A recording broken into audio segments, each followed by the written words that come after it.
Alright, now we have a project created. We're going to create our background color. So the first thing I'm going to do before I actually start my background color is I'm going to go into my movie poster source files, and I know that one of my pictures I want to use for my subordinate image, we'll get to what that means later, is the one of the motorcycle here with the guy making the berm shot, and you have all this nice roost behind it. And again, this was shot with an iPhone. So I'm going to go ahead and right click on that, and I'm going to open with Photoshop. Because what I'm looking for are some of these colors here I'm going to use for my background image. So I'm going to actually, because I like the color range here, I'm going to use the marquee tool to make what we call the little marching ants. So I picked on the marquee tool, the second one down. I'm choosing this area, the area inside this I'm choosing. I'm going to go Command C for copy. I'm going to go back to my project, and I'm going to create a new layer. On that new layer, go Command V, and then that means I have this floating right here.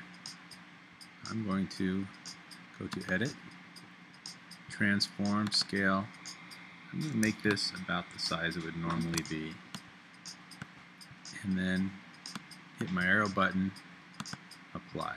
So these are the color ranges that I would like for my background color. So I'm going to come back over here to the layers palette. I'm going to choose layer 0, our background layer, and now I want to create a gradient, a color that fades from one to another. So I'm going to come down here, I'm going to click on this icon, and I'm going to click gradient.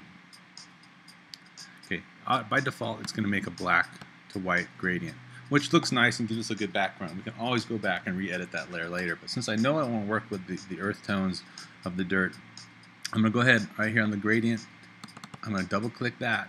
And now that gives me the ability here to really kind of adjust the gradient in different ways. I can move around the colors. But what I really want to do is I want to change the colors. I'm going to click on this bottom left arrow, and the color is going to pop up. That's going to allow me to come over here and start finding some colors that I want, that I think will match good with the dirt. I'm looking for something probably a little darker than that. Probably something in that range. Well, and what it's doing is selecting each pixel until I find something I'm just really happy with. Okay, that's pretty good. I'm happy with that right there. I'm going to hit OK. And then now, for the other color that's going to fade into, I'm going to click a much lighter color. And there, so now it's a fade from a dark brown to a light brown. I'm going to click OK. I'm going to click OK. Click OK. And let's turn this layer off once again. Remember from the introduction, by clicking on the eyeball you hide different layers. Now we have this nice gradient layer. This is our background color that's going to allow us to have kind of a basis which we're going to blend the images together. And that's how you create a background gradient layer.